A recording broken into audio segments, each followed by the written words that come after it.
Salut à tous, bienvenue donc sur l'entrepreneur Lifestyle, Thierry Henry. Donc épisode 41 avec un économiste entrepreneur qui a écrit donc plusieurs livres sur l'entrepreneuriat, donc deux sur l'économie, parce que donc c'est sa formation de base on va dire. Mais ce qui est bien c'est que ça il vulgarise l'économie.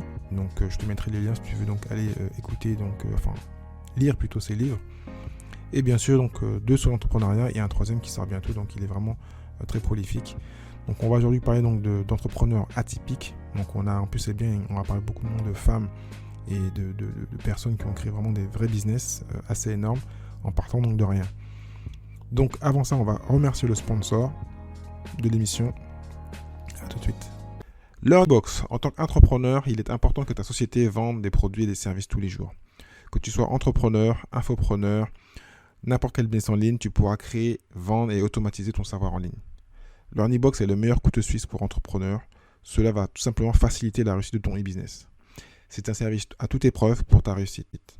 Grâce à Learnybox, tu vas développer ton activité avec l'esprit tranquille.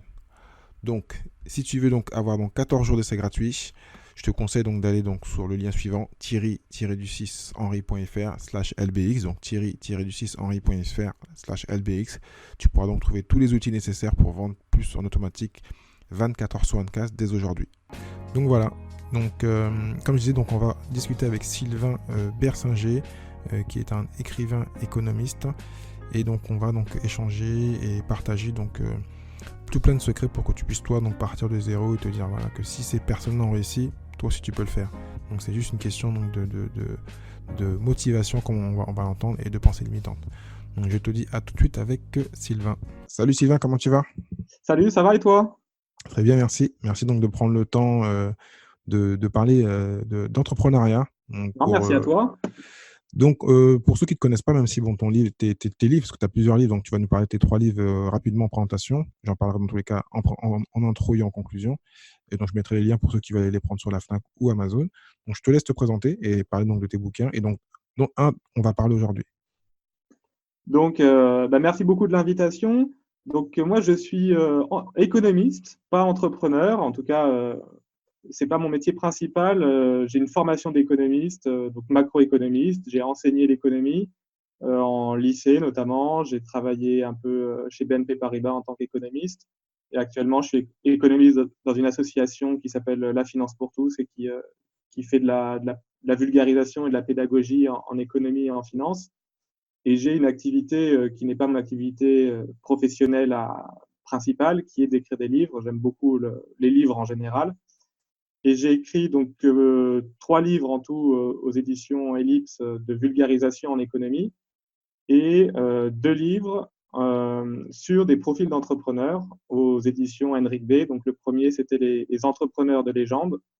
Donc là, c'était en fait une sorte de recueil de petites biographies d'entrepreneurs très célèbres comme Steve Jobs, Henry Ford, Mark Zuckerberg, etc. Et le deuxième qui est sorti donc en début de l'année, au mois de mars 2019, qui était les entrepreneurs atypiques. Donc là, des entrepreneurs peut-être un peu moins connus, mais connus malgré tout, je pense, et atypiques dans le sens où, de par leur parcours, la réussite a été beaucoup plus difficile pour eux. Donc, par exemple, Madame C.J. Walker, qui était une fille d'esclave noire aux États-Unis à la fin du 19e siècle et qui a dû soulever beaucoup de montagnes et dépasser beaucoup d'obstacles pour réussir à créer une grande entreprise dans les cosmétiques. Donc, beaucoup d'autres parcours aussi. Et donc, un autre livre sur les entrepreneurs aussi, qui sera cette fois les entrepreneurs français, toujours aux éditions Henrik B, qui devrait sortir normalement printemps 2020. Ok, bon, ben dans tous les cas, moi je mettrai tous les liens dans le show note. Donc on va parler donc de l'avant-dernier que tu as parlé. Donc plus pour ceux qui ont peut-être actuellement des difficultés ou qui n'ont pas de difficultés mais se plaignent pour pas grand-chose. Et tu vas nous détailler ce que eux ont surmonté, on va vite comprendre qu'actuellement on est gâté avec Internet et tout ce qu'on a pour pouvoir réussir entre parenthèses son business. Donc parle donc quel est donc il y a combien de profils dans ce livre-là? Tu veux parler entrepreneur de légende? Non, Entrepreneur atypique? tout à fait, oui. Entrepreneur atypique, il y avait 10 ou 11, 10 je crois de mémoire, 10 entrepreneurs, donc des profils très variés. On a fait une progression chronologique. On a commencé par Rothschild dans la banque, qui a été un peu l'inventeur de la banque moderne à la fin du XVIIIe siècle à Francfort. Donc à l'époque, Rothschild, banquier juif, et à l'époque qui subissait une discrimination très très forte en Allemagne à cette époque, et qui est parvenu, alors probablement avec un peu de chance, à bâtir un immense empire bancaire. Bon, Et donc après, il y a toujours un peu de chance dans le business, on va dire. Ouais. oui, je pense que, alors quelle proportion, j'en sais rien, mais je pense que dans toute grande réussite, il y a toujours un facteur chance, plus ou moins important, plus ou moins évident, plus ou moins facile à quantifier. Mais oui, je pense qu'à un moment donné, il y a la chance ou la bonne étoile. Enfin, Mais appelez il y a ça aussi la comme bonne on veut. étoile, parce que je me rappelle moi de l'histoire, parce que j'ai eu la chance de lire en fin de compte l'histoire du crédit foncier, à la création en fin de compte des frères Perrer qui ont créé le crédit foncier à l'époque. Je Mhm. me rappelle, c'était dans les enfin, 1840, juste comme ça, je ne me trompe pas. Et quasiment toutes les banques ont été créées dans les 20-30 ans qui suivent, hein, celles qui sont connues actuellement. Hein. Et bon, on voit en fin de compte que les Rothschild étaient donc aussi, il y a un problème, enfin, un avantage, c'est que la famille s'était dispersée Mhm. dans différents pays, donc pour vraiment créer des branches. Bon, il faut aller voir la vidéo et les documentaires dessus, ils sont assez malins.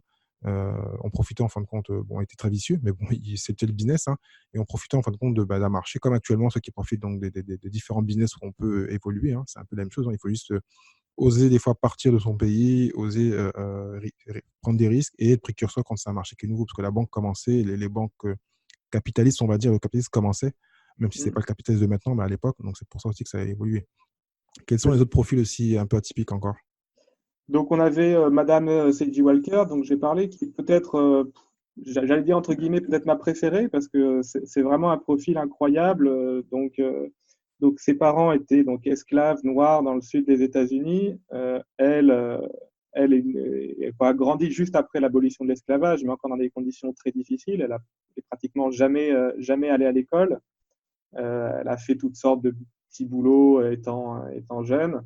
Et elle a trouvé. Alors là, il y a un peu un débat parce que certains pourraient dire elle a peut-être un peu copié sur une concurrente. En fait, une sorte de shampoing assez révolutionnaire pour l'époque. Et elle a bâti à partir de ça un empire de la cosmétique aux États-Unis, notamment la cosmétique pour les cheveux des Afro-Américains, les cheveux crépus. Il n'y avait pas de produits à l'époque pour ce type de cheveux.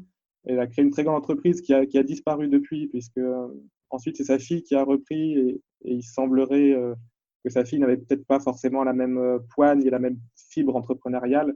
Et donc l'entreprise a périclité depuis, mais qui a créé un immense groupe cosmétique aux États-Unis, et même qui avait dépassé les États-Unis, qui s'était implanté un peu dans les Caraïbes, en Amérique latine. Et je trouve que c'est vraiment probablement le parcours dans ce livre que je trouve le plus étonnant, d'une réussite complètement inattendue et qui est absolument éclatante. Bah, c'est marrant parce que ce que tu dis, en fin de compte, ça, moi qui suis entrepreneur et qui ai entrepris, qui ai aussi lu beaucoup donc, de biographies, ça fait vraiment penser à un cliché classique, on va dire. C'est-à-dire que copier, Mm. qui n'a pas copié? Pepsi existe parce que Coca était là avant. Enfin, la copie n'est pas si grave, en fin de compte, il faut juste. Enfin, on ne dit pas copier, en fin de compte. Comme dit Tony Robbins, il faut émuler. Pourquoi réinventer la roue quand quelqu'un a fait quelque chose avant? Il faut juste prendre ce qu'il a fait, le modifier, comme entre Coca et KFC. Enfin, voilà. Il y a des exemples d'émulation, je dirais pas de copie, même si on peut des fois on parle de copie. Et même les deux plus grands groupes actuellement, entre parenthèses, c'est Apple et Microsoft. Et Microsoft est né d'une copie d'Apple, enfin, d'une partie d'un logiciel d'Apple. Donc voilà. Donc, bon, ça, c'est la base. Hein. Je dis pas aux gens qu'il faut aller copier, mais bon, quand on n'a pas d'idée, c'est pas grave d'aller émuler. Et ce qui est marrant, c'est que tu parles aussi, en fin de compte, d'une tendance, parce qu'elle a quand même entre parenthèses, mis sur un marché qui allait augmenter parce il y avait une demande. Les gens n'avaient pas en fin de compte de produits pour eux. Comme tout à l'heure, je t'ai parlé de Edgy Gaston qui a inventé l'assurance pour les Noirs à l'époque. Voilà, donc il faut donc toujours penser à trouver des nouveaux marchés, à être le précurseur et puis y aller à fond. Et une dernière chose qui est aussi souvent dans les familles entrepreneuriales, souvent les enfants, voilà, on veut l'ego aux enfants, mais souvent les enfants ne sont pas faits pour entreprendre, donc souvent ils périclitent la super boîte qui a été créée par le créateur, le fondateur. C'est pour ça qu'on dit bien le fondateur, hein, et puis ensuite ça reste. En général, pas toujours, hein, ça périclite. Mais bon, c'est un classique du business. Ensuite, tu as une autre histoire aussi, encore. Alors j'en aurais beaucoup. Il y en a une que j'aime bien parce que en fait c'est quelqu'un rebondit sur un problème pour en faire une solution et monter un business. Donc, je pense par exemple à Margaret Rodkin, qui est une Américaine qui a fondé Pepperidge Farm, qui existe toujours, hein, qui est une entreprise américaine dans l'agroalimentaire, qui font notamment des biscuits et des viennoiseries. Et en fait, Margaret Rodkin, donc là, on est début 20e siècle, dans les années 1920. Elle avait un fils qui avait des allergies alimentaires assez graves et elle ne trouvait pas de pain, en fait, de pain de viennoiserie pour son fils. Et donc, elle s'est mise à faire elle-même, chercher plein de recettes et à innover, essayer d'innover pour trouver une recette qui conviendrait à son fils. Et elle a créé une recette de pain nouvelle qui a marché extrêmement bien. Tout le monde en a voulu. Et pour la petite anecdote, c'est même son pain qui a été emporté dans les fusées Apollo aux États-Unis pour nourrir les astronautes. Et à partir de ça, donc elle a fondé Pepperidge Farm, qui n'a pas fait que du pain ensuite. Ils sont diversifiés dans les biscuits notamment. Mais j'aime beaucoup ce profil parce qu'en fait, c'est à la base un problème et elle trouve, en fait, rebondit sur ce problème, un peu comme le judoka qui se sert de la force de l'adversaire ou de l'adversité pour être plus fort, et en fait retourne le problème pour trouver une solution et pour en faire une entreprise extrêmement profitable avec des produits, alors qui n'ont pas révolutionné le monde, mais des produits qui sont un peu innovants, qui apportent un petit goût, un petit plus, et qui en fait marchent super bien. Et je présume que cette personne-là n'avait pas de diplôme d'agroalimentaire ou d'autre, Ah donc non, non, pas du tout. C'était une mère au foyer. Son mari était banquier ou courtier à Wall Street. Donc plutôt une famille plutôt aisée, mais elle avait aucune formation particulière en cuisine ou en boulangerie ou quoi que ce soit. Elle est complètement elle avait tout autodidacte. simplement la base, souvent ce qu'on dit dans mon podcast et ailleurs, hein, c'est qu'il faut avoir quand on a un vrai bon pourquoi, en général, on trouve une solution. Et surtout Mm. une mère qui veut faire du bien à son fils, donc voilà, elle trouvera une solution. Et donc, oui, une très, très, très belle histoire. Et comme dit, on peut mettre un lien maintenant actuellement, hein. Si les gens voilà, ils veulent créer un produit ou réussir, entre parenthèses, en e-commerce ou autre, ben, des fois, on va tout simplement sourcer des produits à l'étranger, mais il est des fois plus simple, si on le peut, bien sûr, créer le produit d'un manque, d'une niche. Et après, il faut bien sûr trouver une niche où il y a un manque précisément. Et puis, pourquoi pas créer? C'est aussi une bonne solution. Et on est, entre parenthèses, quand on crée, techniquement, on n'a pas de concurrence au départ. Après, Mm. bien sûr, ça arrive. Est-ce que tu as une autre histoire aussi alléchante encore? Je pourrais, alors je ne sais pas si on va toutes les faire, mais j'aime bien par exemple l'histoire d'Anita Roddick, qui est, Ok, donc là on est plus en avance dans le temps, on est dans les années 70-80 au Royaume-Uni. Donc Anita Roddick, c'est celle qui a fondé The Body Shop, la d'accord. chaîne de magasins de cosmétiques. Mhm. Et un peu ce qui est intéressant dans The Body Shop, c'est que c'est une entreprise, alors je ne sais pas trop comment la définir, on pourrait dire sociale ou atypique, Ouais, je puisqu'en pense fait, elle était précurseur dans ce qui est arrivé ensuite. Après tout, on a copié en ayant un esprit social, oui, tout à fait. ouais, bien sûr, et puis elle a amené les produits naturels dans les cosmétiques, c'est elle qui l'a amené. Par exemple, elle explique dans son autobiographie que quand, dans les années 70, elle parlait d'aloe vera, par exemple, tout le monde la regardait avec des grands yeux et personne ne savait ce que c'était. Et aujourd'hui, toutes les pubs cosmétiques, on vous parle de produits à l'aloe vera. Et en fait, ce qui est assez intéressant avec Anita Roddick, c'est que donc elle n'avait pas du tout une formation dans le domaine de la cosmétique. C'est une Anglaise d'origine italienne très modeste, une famille d'immigrés italiens modeste. Elle a fait un peu d'enseignement, elle a un peu baroudé à droite à gauche, elle a monté un hôtel-restaurant avec son mari qui n'a pas forcément bien marché. Et puis son mari est parti en vadrouille en Amérique latine. C'était son projet de partir. Je crois qu'il voulait aller à cheval d'Argentine à l'Alaska. Enfin, un projet comme ça, un projet un peu fou. Et elle se retrouvait en Angleterre avec ses deux enfants, je crois, elle avait deux ou trois enfants. Et elle s'est dit, bon, bah, il faudrait que j'ai une petite affaire pour gagner un peu d'argent pendant ce temps-là. Et elle s'est dit, je vais créer une petite boutique de produits de cosmétiques.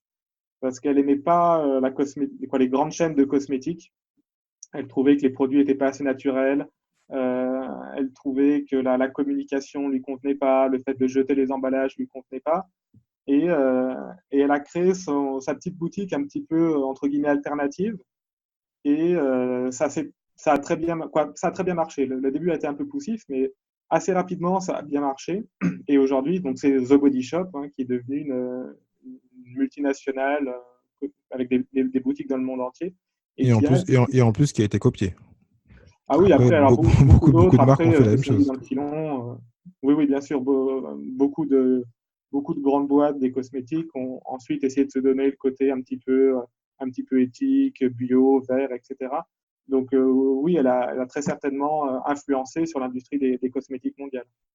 D'accord.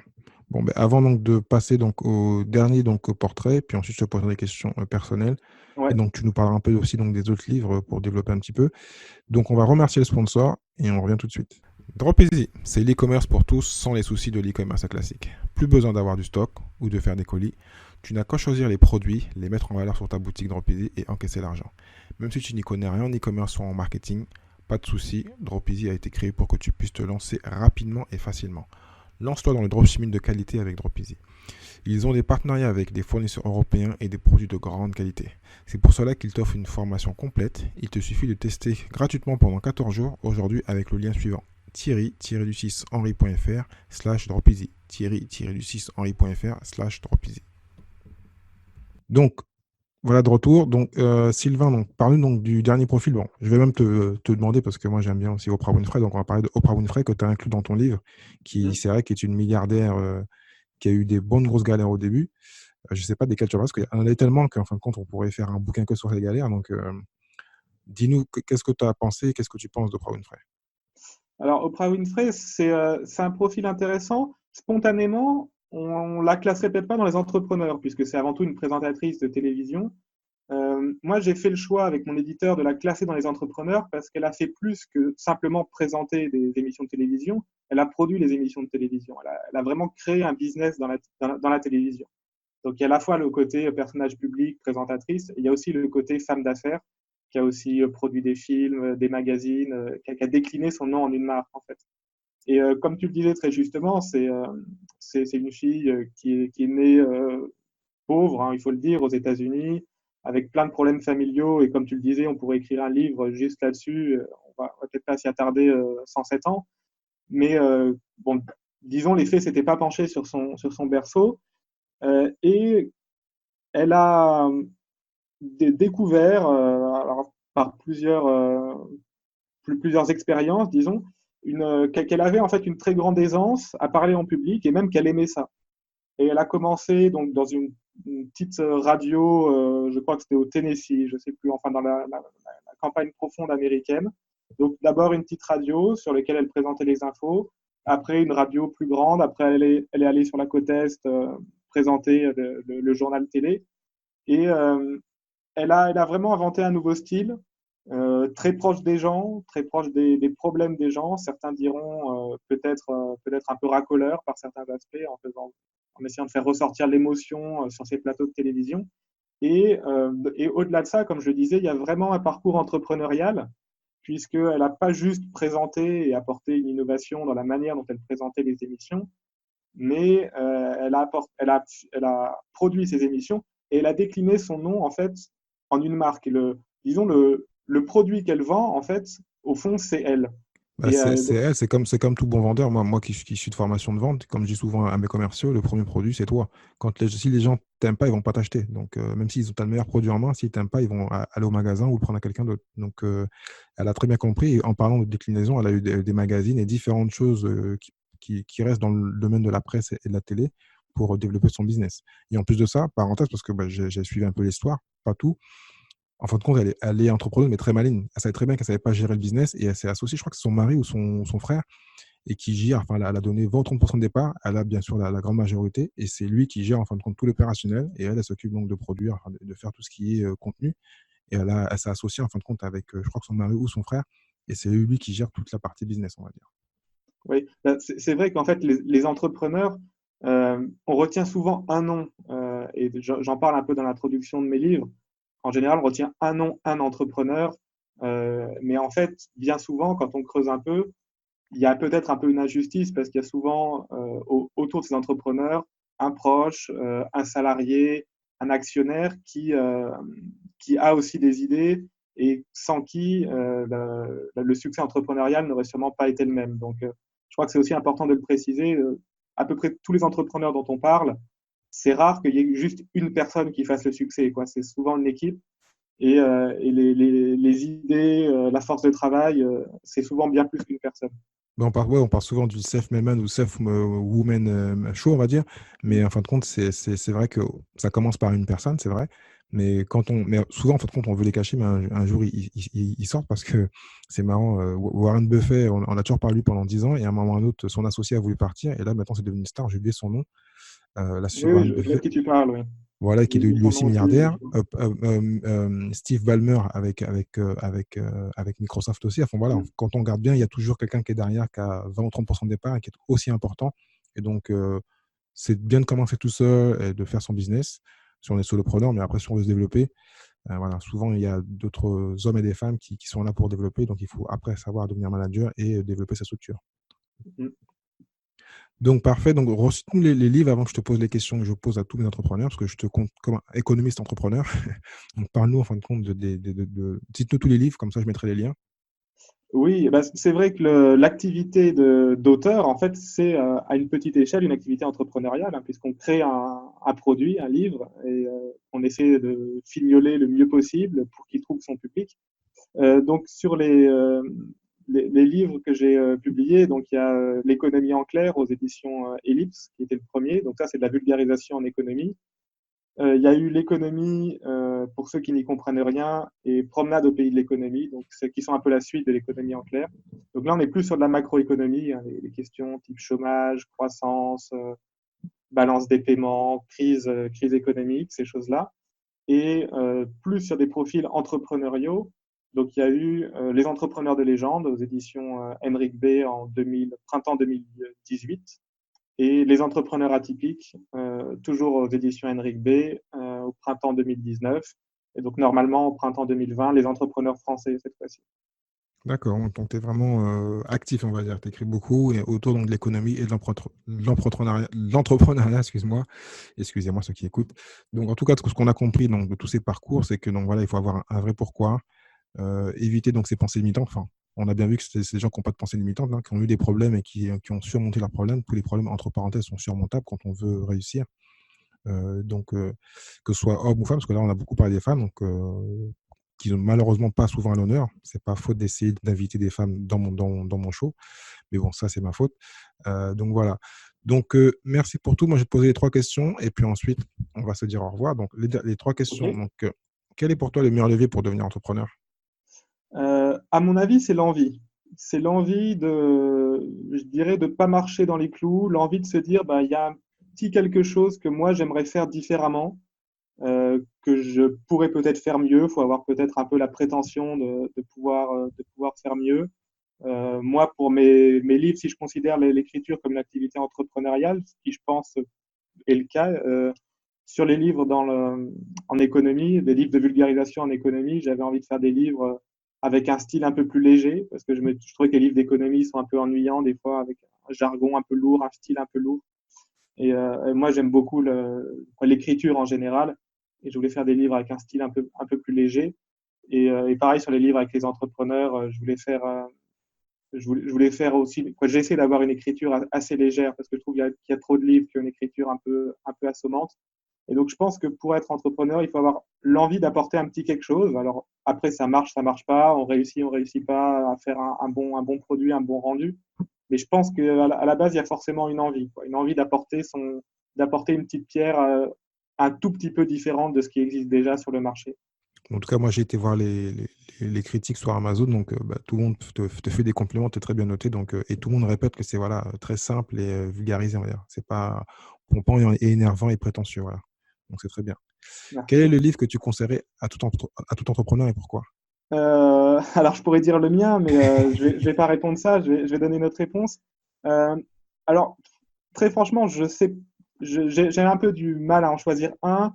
Il y en a un que j'aime bien, alors qui passe uniquement sur l'entrepreneuriat, qui est sur sur l'économie au sens large. Alors, l'entrepreneuriat rentre dedans. C'est Le Signe Noir de Nassim Ah oui, Nicolas oh là là. Taleb. Je ne sais pas si tu connais. Si, je l'ai lu il y a très longtemps. Et en plus, c'est marrant, il y a une des choses qui m'a toujours, qui m'est restée, parce que on me l'a piqué, donc malheureusement, je ne l'ai plus, il faut que je le rachète. Je l'ai lu parce que j'aime bien la finance, moi. Il parle souvent des masters, il parle de la finance, il parle des managers. Il y a une partie, en fin de compte, tu vois, des fois, il y a un bouquin, il fait quand même 250 pages, 300 pages. Il y a un truc qui m'est resté. Maintenant, quand il y a un train qui part, je cours jamais après. Et après que j'ai lu ça. Et dedans, il le dit, voilà, ça sert à rien, il y a toujours des trains qui passent. Donc, et après avoir relu plusieurs fois ce bouquin-là, maintenant, à chaque fois que je vois un train qui sonne et je cours pas après, je me dis, bah, comme il a dit Nassim, je cours pas après. Comme quoi, des fois, il y a des petites anecdotes dans un livre. Il y a plein de choses intéressantes dans ce bouquin, hein. Ouais, ouais, ouais, c'est un Le- livre, c'est un livre, comme tu le dis, beaucoup sur la finance, mais au-delà de la finance, il traite du risque, il traite de l'incertitude, de l'aléa, notamment dans le domaine financier et économique. Et alors, c'est un livre, moi aussi, que j'ai lu il y a longtemps. Ça fait longtemps que je ne l'ai pas relu. Je devrais peut-être le relire, mais je sais qu'il m'avait. Bah, en plus, c'est quelqu'un qui a une bonne écriture. Je crois que je l'ai lu Oui, en anglais en plus. oui, Et en plus, il aime les écrivains français et les philosophes. Donc, il parle beaucoup. Il y a beaucoup aussi donc, de philosophie, de références philosophiques. oui. Pas qu'au français en général, on va dire, hein. Oui, parce que donc c'est quelqu'un, Taleb, qui est d'origine libanaise, qui est parfaitement francophone. Il a fait son doctorat à Paris-Dauphine et il parle et il lit parfaitement le français. Et c'est vrai qu'il fait beaucoup de références, je crois, à Zola à un moment, à des Ouais. philosophes français, Bourdieu, je crois, etc. Ouais. Donc, c'est vraiment plaisant à lire. Et mais il montre aussi la vérité de ceux qui font des grandes études, des masters, pour venir en finance et souvent n'y connaissent rien. Enfin, non, c'est vraiment très bien. Je l'ai lu moi il y a très longtemps. Je ne l'ai plus malheureusement sous les yeux parce que moi je suis près de la bibliothèque mais je ne le vois pas. Enfin, je sais que je ne l'ai pas, mais bon, voilà. Mais je vais le reprendre parce qu'il est vraiment très intéressant. Et puis, comme Mm, tout à l'heure, moi je te dis que pour moi, on est en crise. Donc voilà. Il y a des choses intéressantes par rapport à ça, au risque, comme tu dis, et à la façon donc, de manager les risques. Donc c'est mm. vraiment très intéressant. Dernière question, quelle est la compétence que tu rêves d'avoir? Alors, j'aurais presque envie de mettre un pluriel, mais si je dois en retenir qu'une, je dirais que j'aimerais arriver à avoir un style d'écriture encore meilleur, comme des auteurs que j'aime beaucoup, comme Michel Audiard, Céline Cavana, pour arriver justement dans mes livres à être encore plus agréable à lire, encore plus percutant dans le choix des mots. Et j'ai beaucoup d'admiration pour les gens qui ont un très bon style d'écriture. Et j'aimerais encore m'améliorer dans ce domaine pour faire des livres encore meilleurs. Bah, j'irai tenter la phrase, j'irai c'est en écrivant qu'on devient écrivain. Donc, tu es déjà à ton quatrième ou cinquième livre, c'est ça, je crois? Oui, quoi, de publier cinquième. Après, j'ai eu diverses tentatives avortées dans le roman et ailleurs, mais ouais, voilà. Et donc c'est là que ça montre que ça se rapproche de l'entrepreneuriat. On tente des choses, des fois Ah ça oui, passe oui. pas. Et donc des fois on crée 5 entreprises, si ça marche pas, et on ne sait pas si le sixième ou le septième, tu vas en vendre 1 million. Donc voilà. Et là, on va dire, ah, en plus d'un être un auteur, c'est un entrepreneur, parce que voilà, quand on a ce niveau-là, qu'on fait autant de cash et qu'on touche les gens, on est, entre parenthèses, quelqu'un qui a créé quelque chose, de la valeur pour les gens. Voilà. Mm. Et par rapport aux critiques que je vois sur Internet, je pense que je m'inquiète pas, je pense que si c'est pas le prochain, ce sera après, voilà. J'ai l'impression que tu as cet esprit de conquérant, donc tu vas encore écrire et écrire, et puis donc en espérant que du bon pour toi. Donc Sylvain, je te laisse le dernier mot, puis après on se dit au revoir.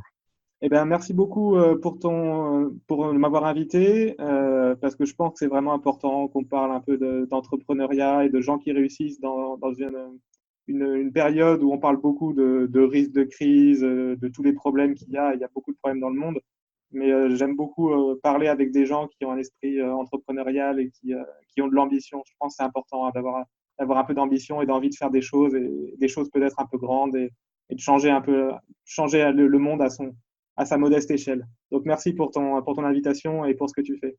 Merci à toi. Ciao, ciao Sylvain. Salut! Voilà, c'est fini donc pour l'épisode 41 avec donc Sylvain qui nous a partagé donc toutes ces bonnes informations, donc lui qui a étudié tous ces entrepreneurs et entrepreneuses qui ont eu des parcours un peu atypiques, qui n'auraient pas dû réussir et qui ont réussi. Donc le but c'est vraiment de prendre exemple sur eux, donc d'arrêter d'avoir des pensées limitantes et de trouver sa solution. Voilà, des solutions il y en a plein. Oprah Winfrey, donc elle est très proche, mais ceux qui étaient avant, on n'avait pas internet, on n'avait pas tous les éléments qu'on a nous actuellement. Donc voilà, des solutions il y en a, il faut juste donc se bouger les fesses. Oui, je te le dis ouvertement, il faut te bouger les fesses pour pouvoir donc sortir donc de la rat race et réussir donc son projet entrepreneurial. Et si c'est pas le premier, ce sera le deuxième ou le troisième, comme lui avec ses bouquins. Ses bouquins marchent bien, mais bon, c'est pas l'écrivain le plus connu, mais j'espère qu'il va l'être parce que donc comme tu as dû le voir ou comme tu vas le voir sur les critiques, il a plutôt donc des bons retours. Donc n'hésite pas à le soutenir dans son projet entrepreneurial, son premier projet d'écrit. Donc je te mettrai tous les liens dans le show note. Donc n'hésite pas à partager et à commenter cet épisode. Et moi je te dis à la semaine prochaine avec un autre entrepreneur ou une entrepreneuse. Ciao ciao.